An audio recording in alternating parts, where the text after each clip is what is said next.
여러분 안녕하세요. 정보처리 기사 실기 강좌 시간입니다. 강의를 맡은 강사 윤영혜이고요. 자, 이번 시간은 첫 번째 시간으로 요구사항 확인의 현행 시스템 분석하기 제목으로 내용을 우리가 살펴보도록 하겠습니다.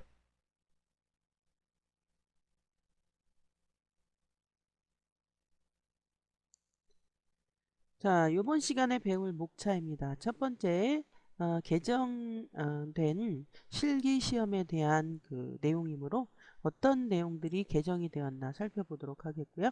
자, 두 번째, 실제로 우리가 배울 내용인 현행 시스템 파이라는 제목이고요. 세 번째는 개발 기술 환경 정의라는 제목으로 내용을 살펴보도록 하겠습니다. 자, 먼저 2020년부터 개정에 들어가는 정보처리 기사 부분에 어떤 것들이 개정이 되었는지 굉장히 많이 바뀌었거든요. 거의 확 바뀌었다고 해도 과언이 아닌데, 자, 살펴보도록 할게요.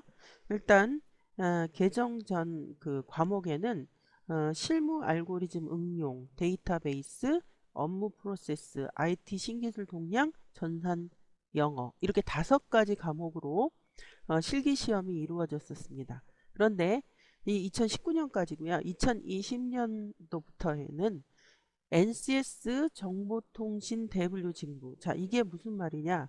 NCS라는 것이 무엇인지 일단 살펴보고 다시 돌아오도록 하겠습니다. 자, 제가 웹을 한번 접속해 보도록 하겠습니다. 자, 미리 ncs.go.kr 사이트에 제가 접속을 했는데요. 자, 이건 국가에서 그 직무를 그 표준으로 나눈 그런 그 내용인데요. 자, 현재 우리 사회에 있는 직무를 24개 직무군으로 나눴습니다. 이게 대분류이고요. 자, 우리 정보처리 기사 실기 부분은 바로 이 대분류의 정보통신에 들어갑니다. 자, 한번 들어가 볼까요? 자, 정보통신에 들어가 보면 중분류가 나옵니다. 기술과 통신기술과 방송기술이 있는데 우리는 정보기술입니다. 들어가 볼까요? 자, 소분류에 여러 가지 소분류가 있는데 우리는 정보기술 개발입니다. 자, 정보기술 개발에 보면 이렇게 많은 세분류가 있어요. 그 중에 우리 정보처리 기사는 이 02번 응용 소프트웨어 엔지니어링의 10개 세분류 그 능력 단위가 이제 이거에 들어가서 나오는 화면이 능력 단위인데요. 10개의 능력 단위가 있고요.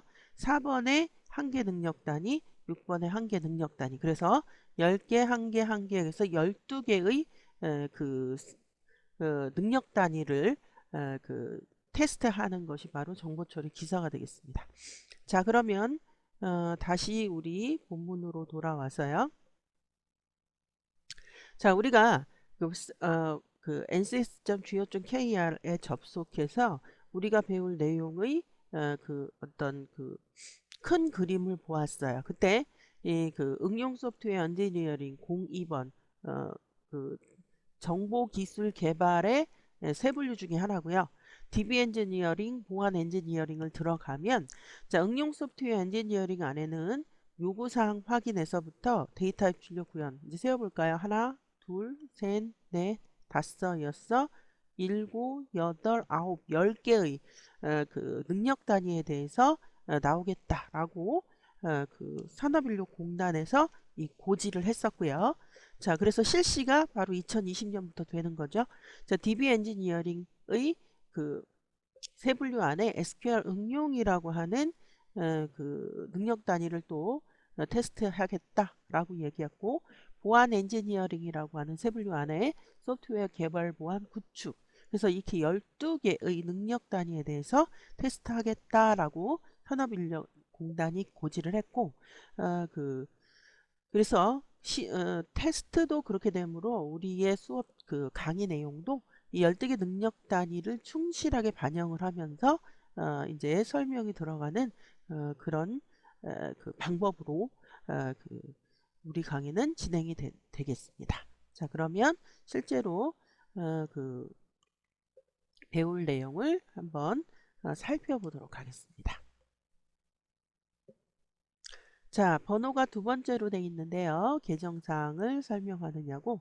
자, 현행 시스템 파악의 개요. 그래서 우리가 실제로 그 정보 기술에 대한 개발을 하기 위해서는 먼저 일단 그 현행 시스템을 파악하는 것이 중요한 내용이다. 그래서 이 현행 시스템 파악의 그 능력 단위는 앞에서 보았던 제목 부분 한번 가볼까요? 자, 제목 부분을 가보면 뭐라고 돼 있냐면 요구사항 확인이라고 하는 그 능력 단위 그 제목입니다. 그 안에 현행 시스템 분석하기라는 다시 능력 단위 요소가 있어요. 그거에 대한 그 내용이 바로 이 1강이 되겠습니다. 자, 그러면 요구사항 확인이라고 하는 그 능력 단위고 그 안에 세 가지의 능력 단위 요소들이 있는데 그 첫 번째 강의를 바로 제가 1강에서 그 지금부터 같이 살펴보도록 하겠습니다. 자, 현행 시스템 파악 안에 다시 그 작은 제목인 현행 시스템 파악의 개요가 있는데요. 자, 현행 시스템 파악의 정의 및 목적이 뭐죠? 그렇습니다. 그 정보 그 기술을 그러니까 어떤 시스템을 개발하기 위해서는 현행 시스템을 파악해야 한다라는 거죠. 그래서 어떤 하위 시스템으로 구성되어 있는지, 제공하는 기능이 무엇인지, 시스템들끼리 어떤 정보를 주고받는지, 그리고 어떤 기술 요소를 사용하고 있는지, 그리고 사용하고 있는 현재 소프트웨어, 하드웨어는 무엇인지, 그리고 네트워크 구성은 어떻게 되어 있는지 이것을 파악하는 활동이 바로 현행 시스템 파악의 정의라고 볼 수 있겠습니다.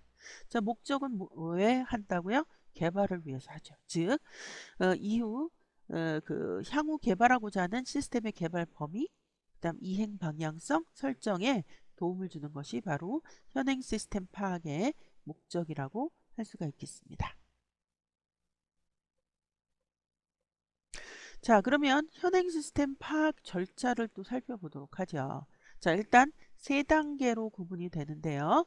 자, 현행 시스템의 구성, 기능, 인터페이스 현황을 파악하는 게 첫 번째고요. 두 번째는 아키텍처와 이제 구조라고 보시면 되겠고요. 소프트웨어 구성 현황이고요. 자, 세 번째는 하드웨어 및 네트워크 구성 현황. 자, 이렇게 세 단계를 거쳐서 현행 시스템을 파악하게 되겠고요.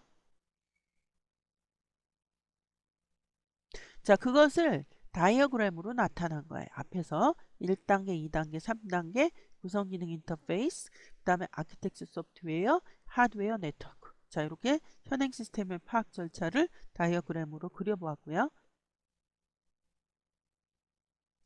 자, 현행 시스템의 구성 현황에 대해서 앞에서 이제 그 각각 단계별로 할 때, 자, 구성 현황이 앞쪽에 있었어요. 자, 현행 시스템 구성 현황은 조직의 주요 업무를 처리하는 기간 업무, 주요 업무죠. 그 다음에 이를 지원하는 지원 업무로 구분하여 기술한 것이고요. 자, 현행 시스템 구성 현황식 그 작성시 고려사항, 각 업무에 속하는 단위 업무 정보 시스템들의 명칭, 주요 기능들을 명시함으로써 조직 내 존재하는 모든 정보 시스템의 현황을 파악하도록 하는 것이 바로 그 고려사항 중에 하나라고 볼 수가 있겠습니다. 자, 기능 현황이요. 자, 기능 현황 정의는 단위 시스템, 단위 업무 시스템이 제공하는 기능을 기술한 것으로서 고려사항은 자, 주요 기능과 하부 기능으로 구분해서 계층형으로 구분해야 한다는 것 기억하시고요. 자, 이번에는 인터페이스 현황입니다. 앞에서 1단계에서 계속 이런 설명들이 있었죠. 인터페이스 현황 정의요. 단위 업무 시스템이 다른 단위 업무 시스템과 주고받는 데이터 종류, 데이터 형식, 프로토콜, 연계 유형, 주기 이런 것을 명시한 것을 인터페이스 현황이라고 정의를 하고 있고요. 자, 그러면 인터페이스 현황 작성 시 고려사항은 무엇인가? 자, 어떤 형식으로 데이터를 주고받는지, 자, XML이라고 하는 형식인지, 자, 이것은 그 데이터 교환 형식 중에 하나죠. 자, 고정 포맷인지 가변 포맷인지. 그 다음에 어떤 통신 규약. 자, TCP, IP. 인터넷의 통신 규약이죠. 그 다음에 X.25를 사용하고 있고, 자, 연계 유형. 그래서 EAI, FEP. 줄여서 나와서 조금 여러분들이 잘 모를 수가 있는데, 자, 여기에 보시면, 자, EAI는요, EAI는 Enterprise Architecture Integration. 그 다음에 우리나라 말로는요, 기업 애플리케이션 통합. 뭐, 요렇게, 그, 번역을 하는데요. 기업 내 필요한 여러 어플리케이션이 있을 텐데 이런 각종 어플리케이션 간의 상호 연동이 가능하도록 통합하는 솔루션, 그런 해결 프로그램이라고 보시면 되겠고요. 자, FEP는요.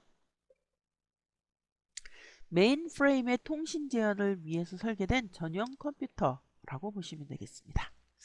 자, 되었고요.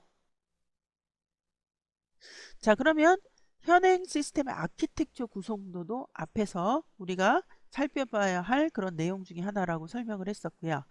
자, 기간 업무를 수행하기 위하여 계층별로 어떠한 기술 요소들을 사용하고 있는지 최상위 수준에서 그림으로 표현한 것 정도이고요. 자, 현행 시스템의 아키텍처 구성도 작성 시 고려사항 단위 업무 시스템별로 아키텍처가 다른 경우에는 가장 핵심되는 기간 업무 처리 시스템을 기준으로 한다라는 게 고려사항이 되겠습니다.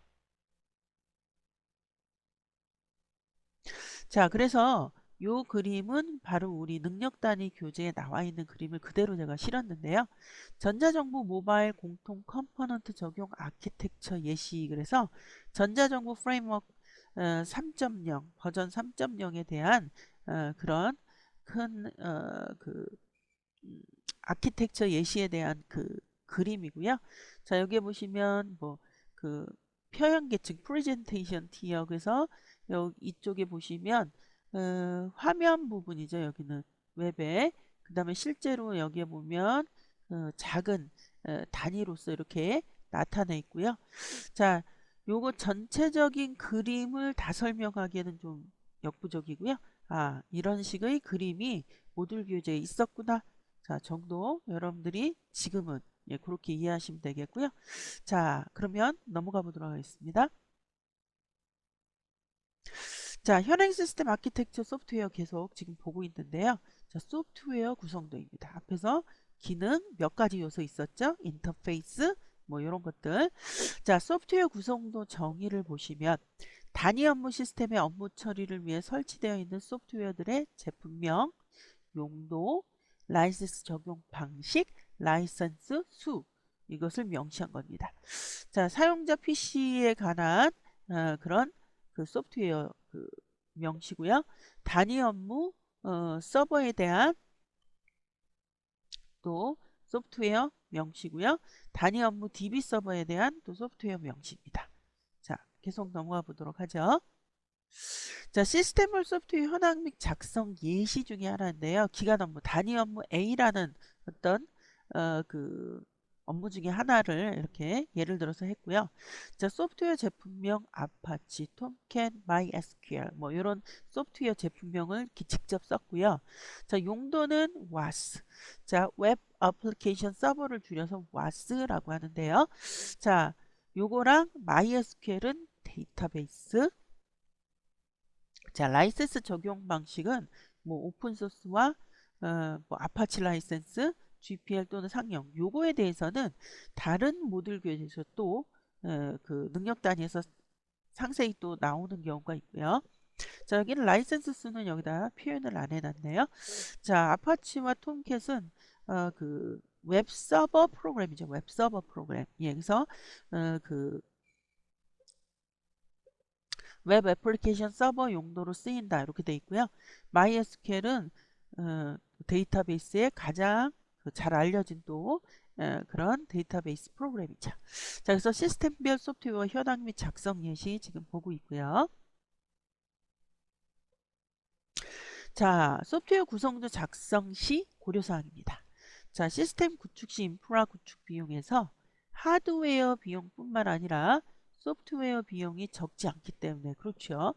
상용 소프트웨어인 경우에는 라이센스 적용 방식 기준, 예, 사이트, 서버, 프로세서, 코어, 사용자 수 등 이렇게 그 라이센스 그 보유한 라이센스 수량 파악이 매우 중요하답니다. 왜냐하면 금액이 달라지니까요. 굉장히 중요한 사항이죠.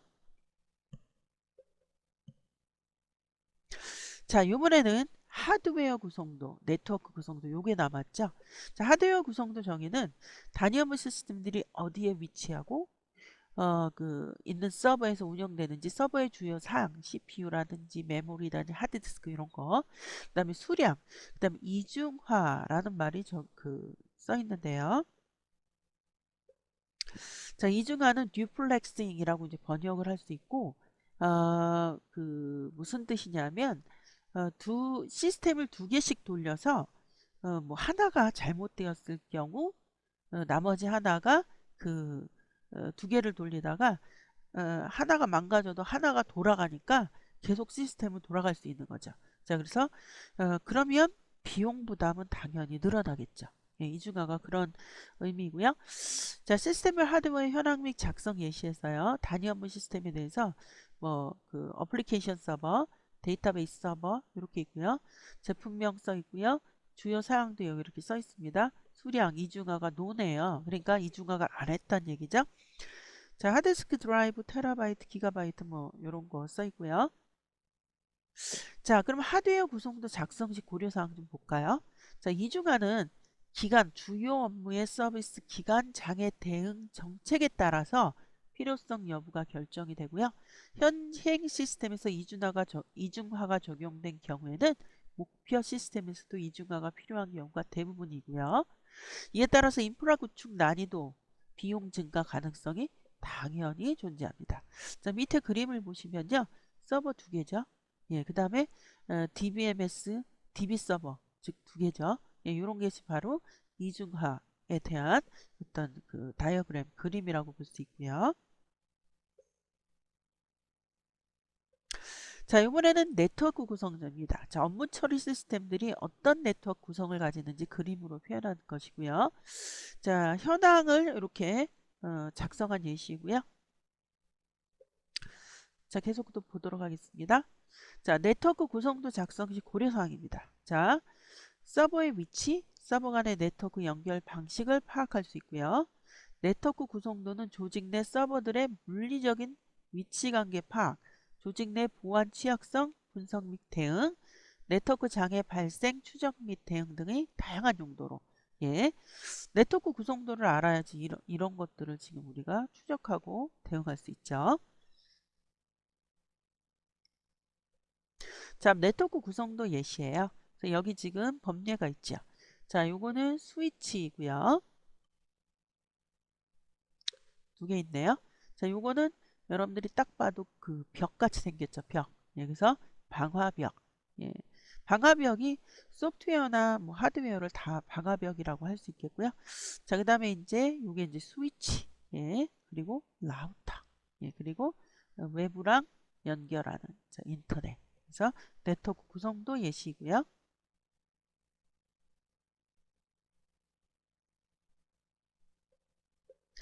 자, 개발기술 환경 정의입니다. 자, 개발기술 환경을 정의할 때 그림처럼 운영체제, DBMS, 미들웨어, 오픈소스. 자, 운영체제, 데이터베이스 매니지먼트 시스템, 미들웨어, 오픈소스 순으로 살펴보고요. 자, 미들웨어에 대해서는 기술하지 않고요. 여기 능력 단위에서는 웹 애플리케이션 서버, WAS, 예, 를 선정할 경우 고려할 사항들을 기술하고 오픈소스 사용 시 주의할 사용, 저작권 정보 뭐 이런 것들을 지금 설명한다라고 돼 있고요. 자, 개발 기술 환경 정식 고려 사항입니다. 자, 그래서 CPU 용량 선정과 메모리 용량 산정과 디스크 용량 산정과 오픈소스에 대해서 이 순서대로 살펴보라 이렇게 돼 있고요. 자, 운영체제 주요 특징 및 고려사항 볼게요. 자, 운영체제는 가장 우리가 일반적으로 운영체제 그러면 이제 전문 용어이지만 그냥 윈도우 그럼 바로 운영체제 중에 하나죠. 자, 하드웨어와 소프트웨어 리소스를 관리하고 자, 프로그램을 위한 공통 서비스를 제공하는 소프트웨어를 우리는 운영체제라고 합니다. 자, 운영체제 종류 좀 전에 제가 말씀드렸죠. 윈도우, 그 다음에 유닉스, 리눅스, iOS. iOS 뭐죠? 예, 애플에 들어가는 운영체제죠. 애플사에서 만든 기기에 들어가는 아이폰, 예, 안드로이드, 예, 삼성에서 만든 기계, 예, 또는 그 외에도 많죠. 예, 자, 갤럭시에 들어가는 OS죠. 자, 그래서 그 종류 및 특징 좀 보았고요. 자, 운영체제 종류 특성 여기 이렇게 표로 정리해 놨어요. 자, 윈도우즈는 MS, 유닉스는 자, 저작자가 이쪽이고요. 리눅스는 자, 리누스 토발스 뭐 이런 그 분이고요. 자, 그다음에 iOS나 애플, 안드로이드는 구글. 자, 그다음에 그 자, 그 디세서 그래서 OS2 그다음에 그 어, 유닉스, 리눅스 커널 뭐 그래서 요 내용들이 지금 여기 써 있고요. 비용 및 라이센스 부분도 같이 써 있네요. 자, 주요 용도. 윈도우는 개인용 PC 압도적으로 개인용 PC죠. 유닉스는 그 안전성 하면 유닉스입니다. 안정성. 자, 그다음에 자, 리눅스 중대규모, iOS 이거 스마트폰, 역시 안드로이드 스마트폰입니다. 자, 그래서 운영체제 종류 특성 살펴보았고요. 자, 고려사항입니다. 정보 시스템 구축 시 운영체제 관련 요구사항을 식별할 때 고려할 사항은 자, 신뢰도, 성능, 기술 지원, 주변기기, 구축 비용에 대해서 여러분들이 고려해야 되겠고요. 자, 일반적으로 리눅스 기반 시스템이 하드웨어, 소프트웨어 소유 비용이 가장 적게 소요가 된다고 합니다. 자, 유지 관리 비용 측면에서는 윈도우즈 기반 시스템이 강점이고요. 자,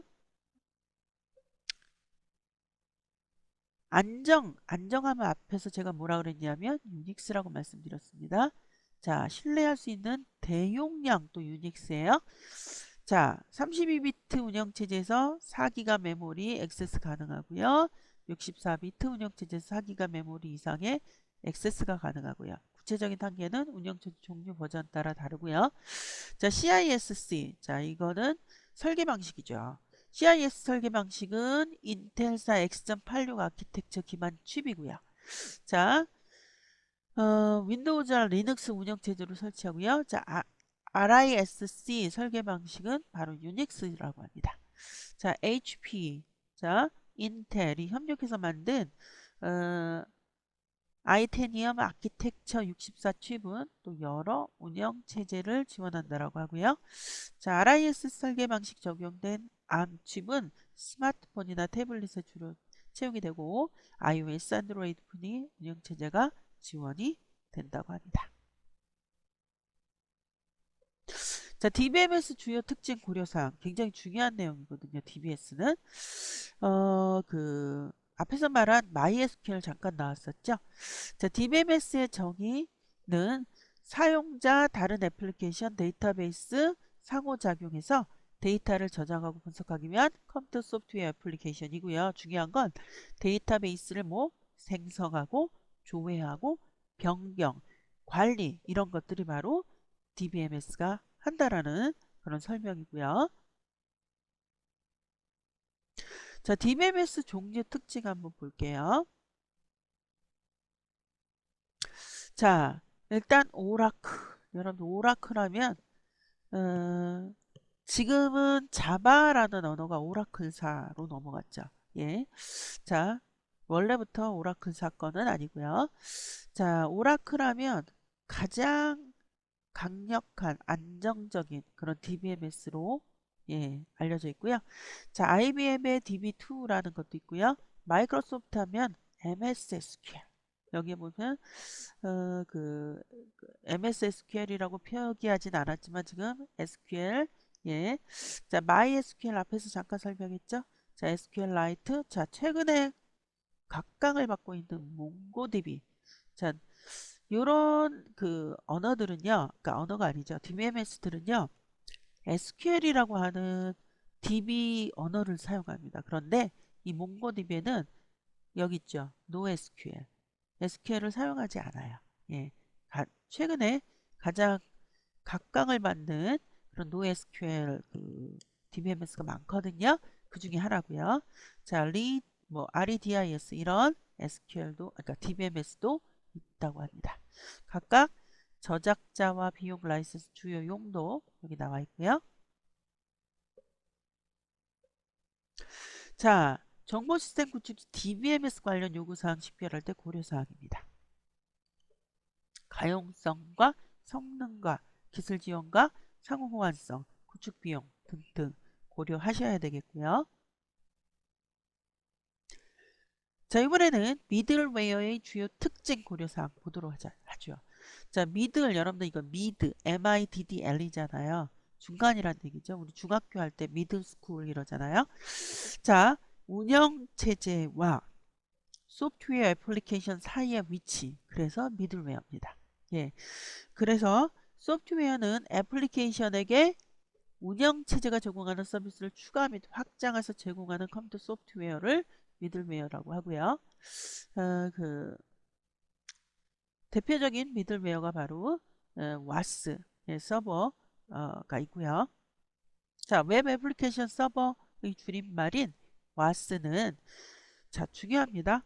동적인.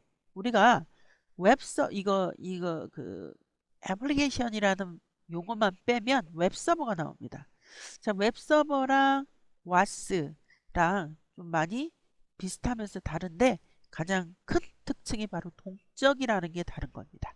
자, 그래서 동적인 웹사이트, 웹 애플리케이션, 웹 서비스 개발 지원하기 위해 설계된 소프트웨어이고요. 데이터 접근, 세션, 트랜잭션 관리를 위한 라이브러리를 제공하고 있습니다. 자, 애플리케이션 서버의 종류가 이렇게 지금 많고요. 자, 벤더, 라이센스 주요 용도 예, 참고하시면 되겠고요. 자, 고려사항은 가용성, 성능, 기술 지원, 구축 비용을 그 구분을 해서 고려하셔야 되겠습니다. 자, 오픈소스 사용에 대한 그 고려사항은 오픈소스는 소스 코드를 공개해 누구나 특별한 제한 없이 그 코드를 보고 사용할 수 있는 오픈소스 라이센스를 만족하는 소프트웨어를 오픈소스라고 합니다.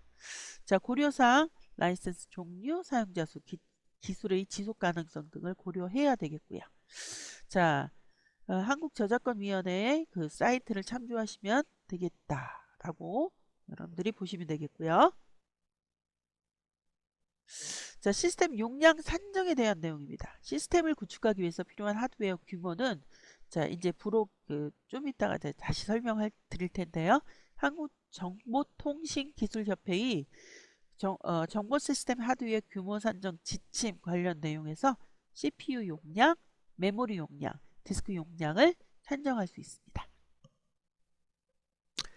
자, 수행 부분, 우리 능력 그 단위 부분에는 수행이라는 부분이 있는데, 자, 요것은 이제 기술 환경 정의를 위한 자료를 요구 사항을 파악하기 위해서 일단 자료를 수집하고요.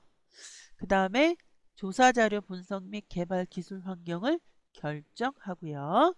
자, 그 다음에 디스크 용량을 산정하는데 여기서 제가 설명드릴 거는 자,